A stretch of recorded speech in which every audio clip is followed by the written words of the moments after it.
오직 성령의 열매는 사랑과 희락과 화평과 오래 참음과 자비와 양성과 충성과 온유와 절제니 이 같은 것을 금지할 법이 없느니라. 그리스도 예수의 사람들은 육체와 함께 그 정욕과 탐심을 십자가에 못 박았느니라. 만일 우리가 성령으로 살면 또한 성령으로 행할지니 헛된 영광을 구하여 서로 노엽게 하거나 서로 투기하지 말지니라. 아멘. 오늘 말씀 가운데 우리가 갈라디아서에 있는 이 말씀, 우리가 얼마 전에 보았던 말씀이에요. 제가 왜 다시 이 말씀을 여러분들과 특별히 우리 집사님들과 함께 다시 보고 싶은 마음이 드냐면은, 지금 성령의 열매잖아요. 우리 개역개정에서는 성령의 열매입니다. 그런데 현대인의 성경에서는 바로 이 성령님이 지배하는, 성령님이 지배하는 그 생활 가운데 나타나는 결과가 바로 이 열매로 이러한 모습들로 나타난다는 것이에요. 특별히 현대인의 성경에서 번역하였던 그 성령님이 지배, 우리 집사님들 지배라는 단어의 뜻을 알잖아요. 그렇죠? 우리의 삶을, 우리의 생각을, 우리의 가치관, 우리의 인생관, 역사관, 믿음, 신앙관, 우리를 지배하는 것이 과연 무엇입니까? 우리 집사님들은 집사님들을 지배하는 그러한 모습들이 성령님의 지배하심 가운데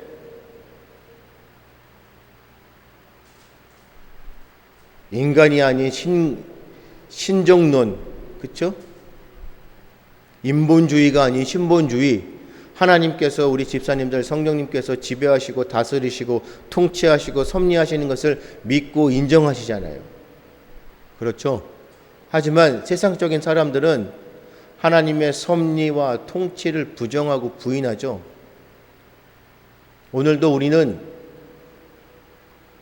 골리앗과 같은 구원받지 못한 저 이방인들, 할례받지 못한 저 이방인들 앞에 거룩한 분노를 가지고 서 있는 다윗의 모습이잖아요.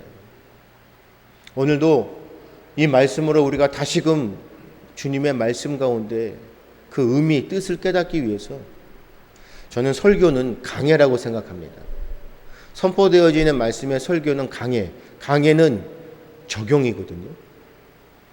말씀을 그냥 공허하게 메아리 치듯이 허공에다 대고 그냥 우리가 소리치는 것이 아니잖아요. 선포되어지는 말씀은 반드시 우리의 삶 속에 적용이 되어야 됩니다. 그래서 행함으로, 그래서 오늘 말씀처럼 열매로 나타나야 되죠. 그래서 우리는 이 선포되어지는 말씀 속에 하나님의 말씀, 진리가, 생명이 나를 다스리는, 그렇죠? 지배하는 모습으로 살아야 되는데, 목사님에게 어떤 분이 이런 질문을 했다고 합니다. 요즘에 목회자들은 이중직 일하시는 분들이 많은데 이중직에 대해서 어떻게 생각하십니까? 라고 물어보신대요. 우리 집사님들, 특별히 방송을 보시고 또 방송을 보실 분들, 이중직에 대해서 어떻게 생각하십니까? 저 또한 지금 이중직이라 할 수 있는 자비랑을 하고 있어요. 그 목사님이 그 질문을 받고 대답하시는 걸 듣고 제가 다시 한번 깨닫는 시간이었고 이 말씀을 보게 되었습니다.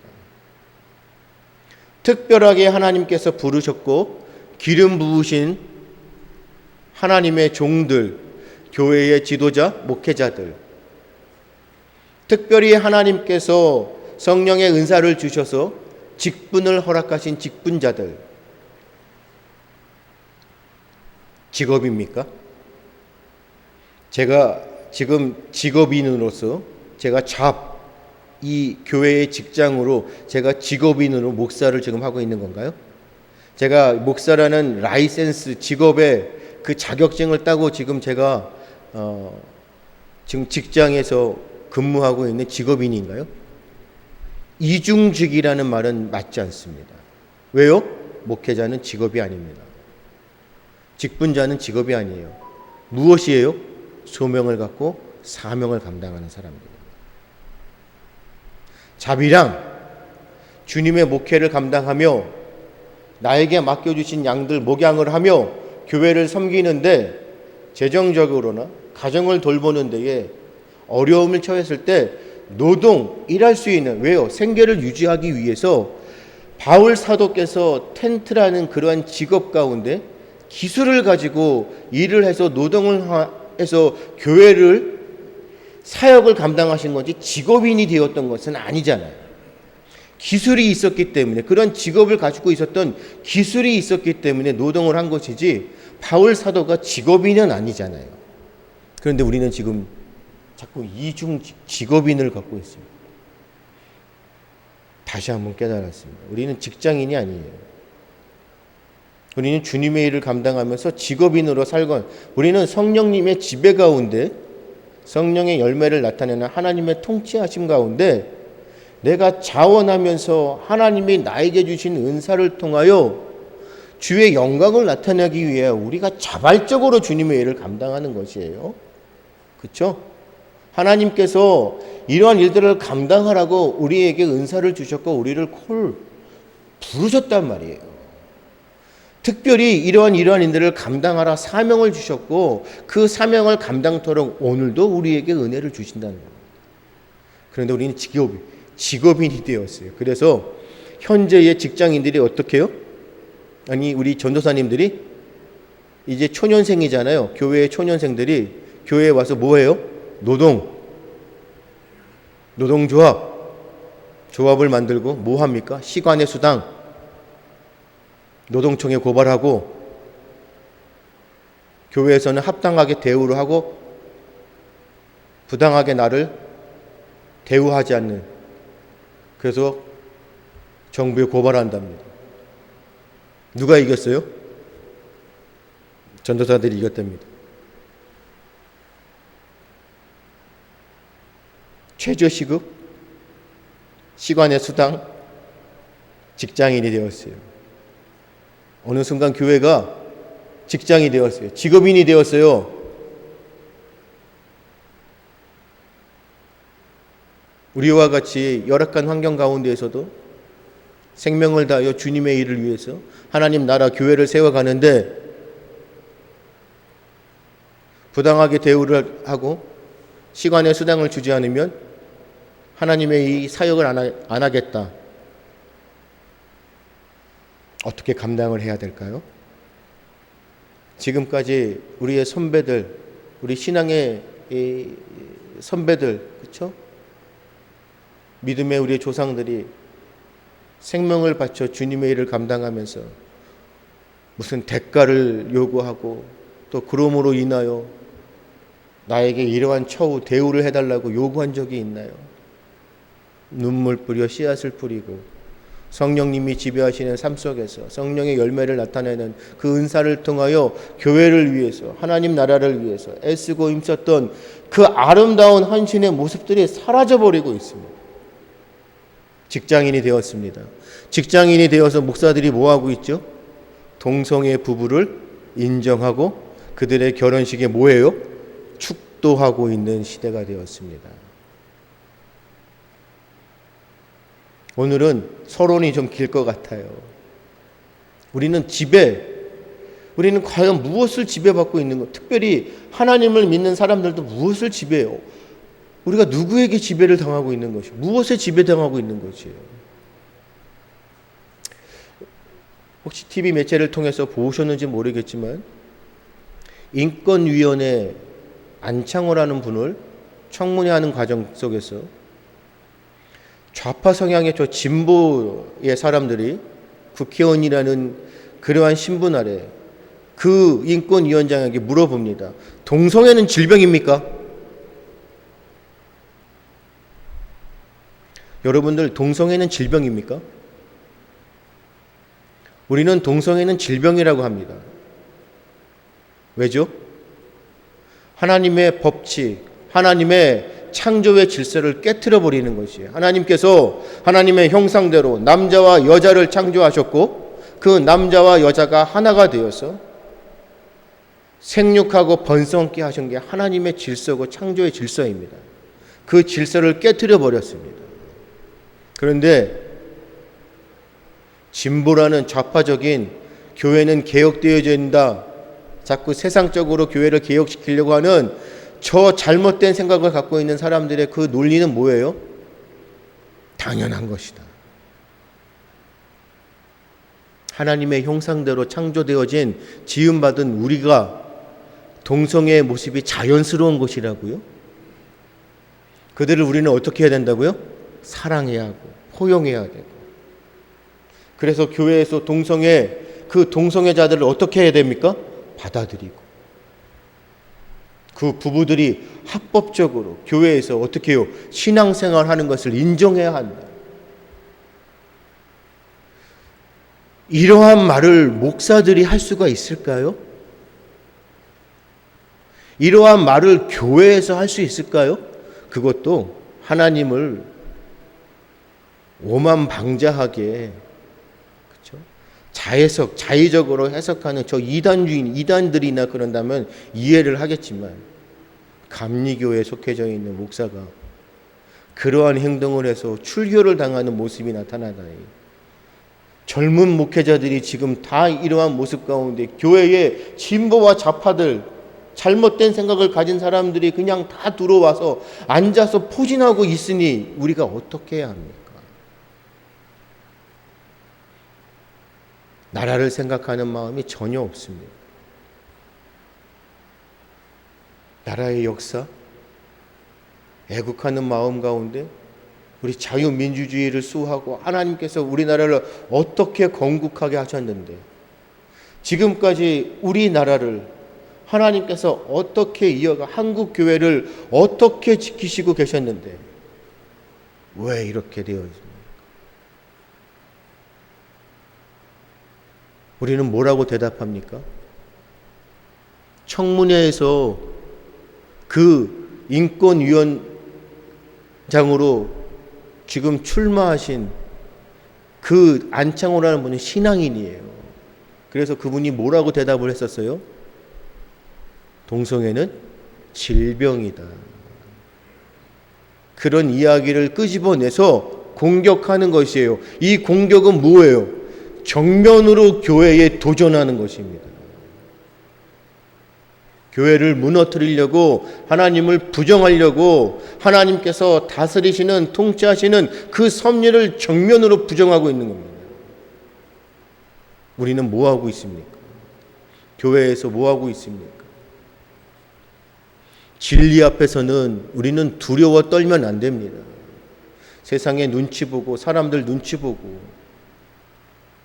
바울 사도가 계속적으로 우리에게 강조하셨던 말씀이 뭐예요? 우리의 생각 가운데 다양함을 인정해서 상대성을 인정한다는 거예요. 하지만 진리 가운데는 일방적인 것이에요. 생명을 걸고 진리 가운데 하나님의 이 말씀을 사수하고 지켜야 되는 게, 그게 교회입니다. 그래야 교회가 바로 서야 선한 영향력으로 나라를 이끌어갈 수 있어요. 어둠에 빠져있는, 정말로 온전한 것을 보지 못하는 저러한 세상에서 이방인들 사람들도 우리가 바르게 인도할 수 있는 것입니다. 그런데 교회가 지금 어둠으로 사람들을 몰고 가고 있습니다. 우리 집사님들, 목사님들의 설교 가운데, 교회의 기도 가운데, 나라를 사랑하는 마음 가운데, 이 혼탁한 세상 가운데 하나님께 회개하고 부르짖으며 다시금 하나님 우리를 불쌍히 여겨달라고 그렇게 하나님의 말씀을 선포하는 목사님들 보신 적 있으세요? 찾기가 힘듭니다. 진리를 거부하고 하나님 앞에 도전으로 하는 저 오만한 자들 앞에, 저 골리앗 앞에 목사님들이 다 뭐하고 있어요? 사울이 되어서, 이스라엘 군대가 되어서 다 뭐하고 있습니까? 벌벌 떨고 있습니다. 말 한마디 못하고 있어요. 우리는 거룩한 분노의 다윗이 되어서 이 약한 세대 가운데 저 골리앗을 향하여 만군의 주 여호와 하나님의 이름으로 나아가 진리를 선포해야 합니다. 왜요?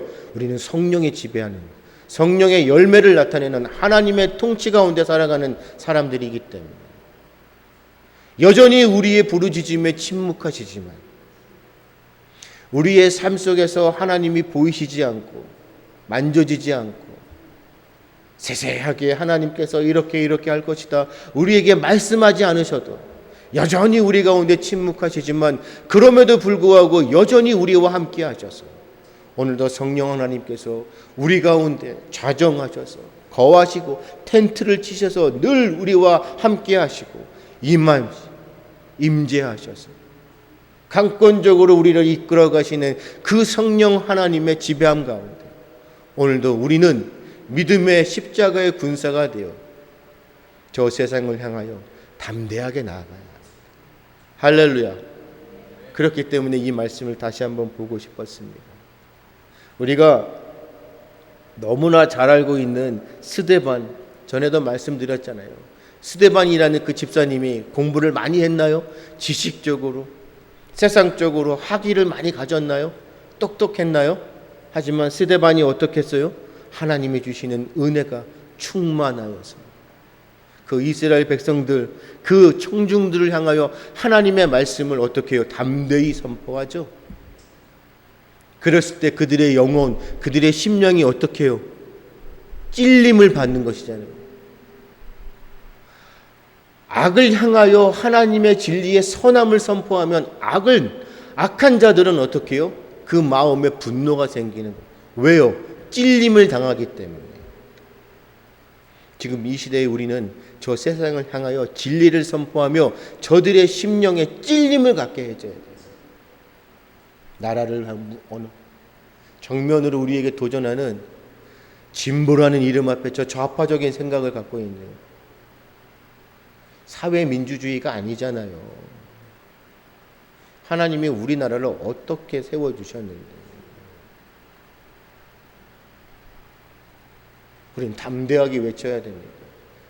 교회에서 지금 우리는 이렇게 하나님께서 준비되어져 있는 성령님께 지배당하는 그런 우리의 모습 가운데 있기 때문에 우리가 이렇게 담대하게 선포하지만 우리 집사님들, 저도 연약한 심령을 갖고 있는 자이기 때문에 성도가 많아지고 우리가 영가족들이 함께 예배드리는 그 부흥의 모습 가운데 우리 교회, 우리 참 좋은 교회가 하나님의 은혜 가운데 열매로 많은 성도들이 있으면 저는 어떻게 할까요? 눈치 보겠죠? 아마 그럴 거예요. 눈치 볼 거예요. 왜요? 한 분이라도 교회를 떠나면 안 되잖아요. 성령님의 그 지배하심 가운데 하나님의 그 통치 가운데 말씀으로 무장되어 있으면 사람의 눈치를 보는 것이 아니라 담대하게 하나님의 말씀을 선포하는 것이. 왜요? 저는 한 분 한 분 특별히 직분자 하나님의 사람들의 영혼을 바라보기 때문에 그 영혼이 잘됨을 위해서 하나님의 진리의 말씀을 선포하는 거잖아요. 그런데 어느 순간 성도가 많아지면 교회가 재정적으로 돈이 풍족해지겠죠. 한 사람 한 사람이 영혼이 아니라 뭐가 되는 거예요? 돈이 되고 있습니다. 그 돈이 되는 사람들이 교회를 떠나면 재정적으로 힘드니까 어떻게 해야 돼요? 교회를 떠나지 않게끔 뭐 해야 돼요? 입맛에 맞춰야 눈치를 보는 거죠. 자, 오늘 우리가 말씀을 보지만 그 말씀 가운데 24절에 있는 말씀이 우리는 정말입니다. 그리스도 예수의 사람들은 육체와 함께 그 정욕과 탐심을 어떻게 해요? 십자가에 못 박아야 됩니다. 성령님께 지배당하는 사람들, 나의 욕심 정욕들을 다 십자가에 못을 박아버려야 돼요. 주님 앞에. 우리는 그런데 그것이 안 되잖아요. 디모데후서 3장 16절 전에도 말씀드렸죠. 말씀을 통하여 역사하시는 모든 성경은 하나님의 감동하심, 제가 날마다 기도하는 것이 하나님 말씀하셔서 감동하시고 나를 감화하여 주시옵소서. 감동이 뭐예요? 감동되어지다. 우리가 하나님의 말씀에 감동되어지다. 오늘 영화를 보니까 정말 감동적이야. 감동이 뭡니까? 하나님께서 우리에게 하나님의 기운을 불어넣는 것이 생명이 있어라.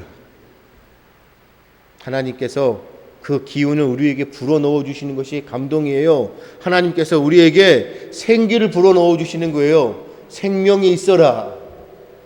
또한 하나님께서 그 성령님, 하나님의 영을 우리 가운데 불어넣어 주시는 것이 감동이에요. 하나님께서 우리를 어떻게 창조하셨다고요? 하나님의 형상, 지, 정, 의. 그렇죠? 하나님께서 나의 그 마음에 감동하셨어요. 하나님의 그 생기, 하나님의 호흡, 기운, 성령님의 그 역사하심, 그 영을 불어넣어 주시는 거예요. 그래서 하나님이 날마다 나에게 감동하셔야 내가 생명이 넘치는 자들로 이 세상을 살아갈 수 있어요. 기도하십시오. 하나님 오늘도 나에게 감동하셔서. 그 감동이 무엇으로요? 하나님의 그 감동이 무엇으로요? 내가 기도할 때 하나님이 짠 나타나셔서 선물 주셔서 감동하시나요? 하나님께서 무엇으로 감동하셔요? 말씀으로 감동하셔요. 진리로 말씀으로 감동하시는. 그래서 우리는 주야로 주의 말씀을 묵상하는 겁니다.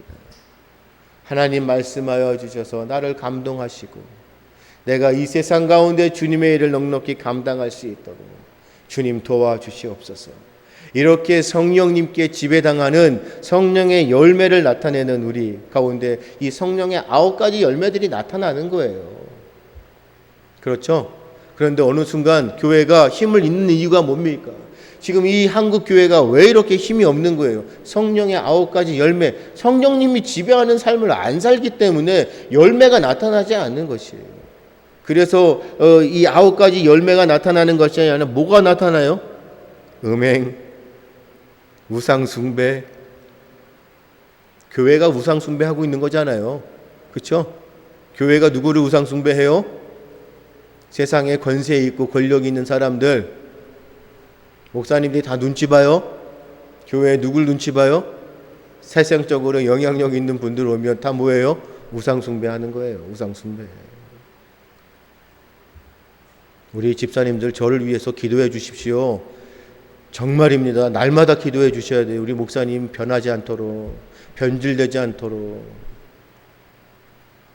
사람 눈치 보지 않도록. 그렇다고 여러분들을 제가 무시합니까? 아니에요. 여러분들을 섬기는 거예요. 하지만 목회자가 사람들 눈치 보고 또 사람들의 입맛에 맞춰서 말씀을 변질시켜 버리면 교회는 타락할 수밖에 없어요. 꼭 기도해 주십시오. 제발 우리 목사님 우상 숭배하지 않도록, 돈의 노예가 되거나 사람의 노예가 되지 않도록.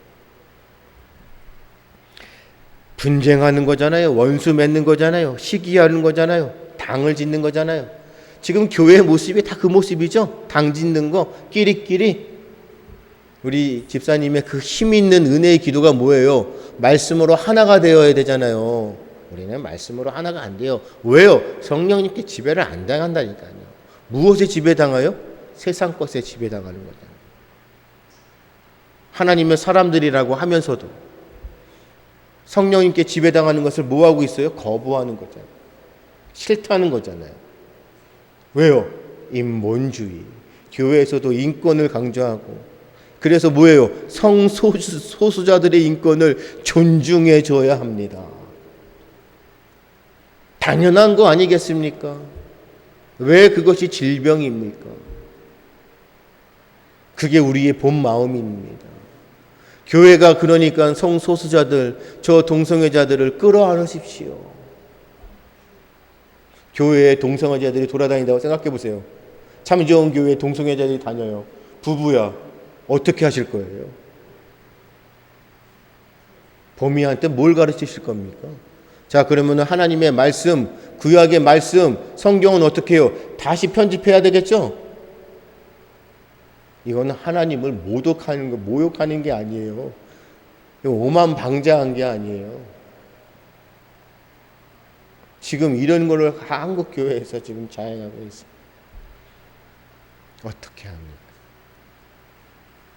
아무 소리도 못 내고 있습니다.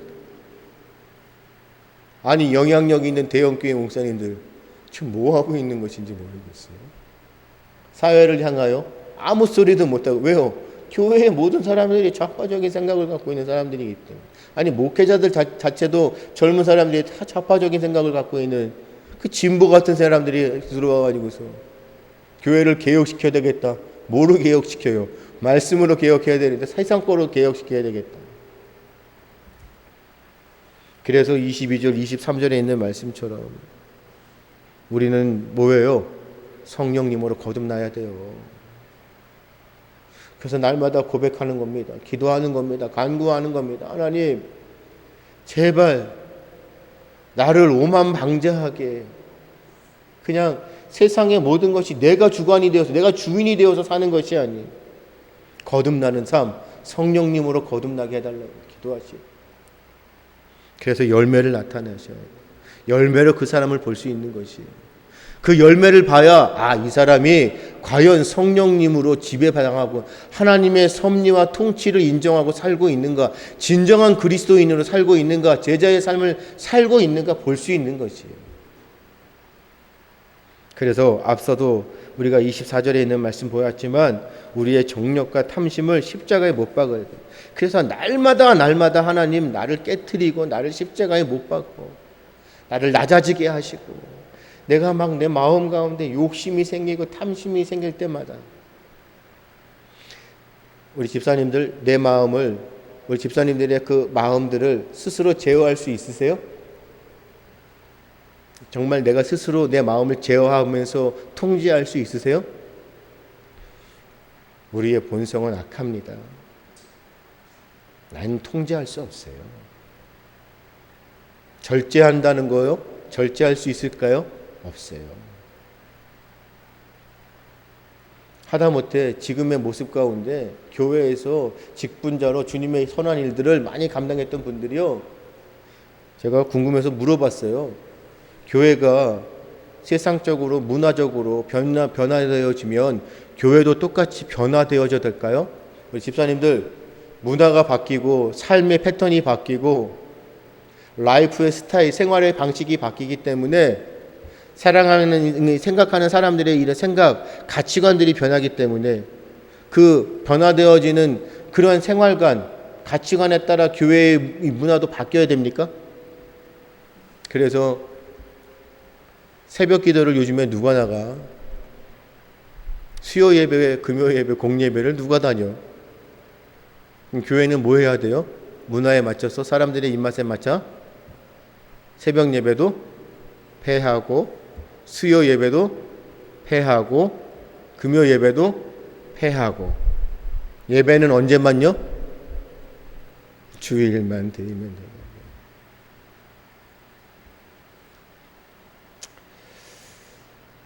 그 상황에 맞춰서 수요 예배와 금요 예배를 하나로 묶을 수는 있어요. 또 그때 형편에 따라, 교회 형편에 따라 수요일에 드려지는 공예배를 줄이고 다른 것으로 대체할 수는 있어요. 하지만 지금까지 우리가 지켜온 전통 가운데, 한국 교회의 그 예배의 모습 가운데, 우리가 왜 예배를 드린다고 말씀드렸어요? 하나님이시기 때문에. 그래서 우리는 예배 드리는 거예요. 하나님이시기 때문에. 그 하나님의 나를 사랑하셨고 나의 모든 죄를 담당하셨고 나를 정결케 하셔서 의인을 칭의하셨고 나에게 다시 영생의 소망을 주셨기 때문에 하나님이시기 때문에 우리가 예배하는 거잖아요. 그렇죠? 근데 예배가 형식적이 되어져 버려요. 율법이 되어서 문화에 따라 예배를 폐하고 그 마음 가운데 진정성이 없잖아요. 성령님이 지배하는 가운데 예배를 드리며 나올 때에 우리 마음이 어떻게 해요? 기뻐야 하잖아요. 주님 앞에 달려가는 모습이 기뻐야 되잖아요. 행복해야 되잖아요. 함께 모여서 예배하며 기도하는 시간이 즐거워야 되잖아요.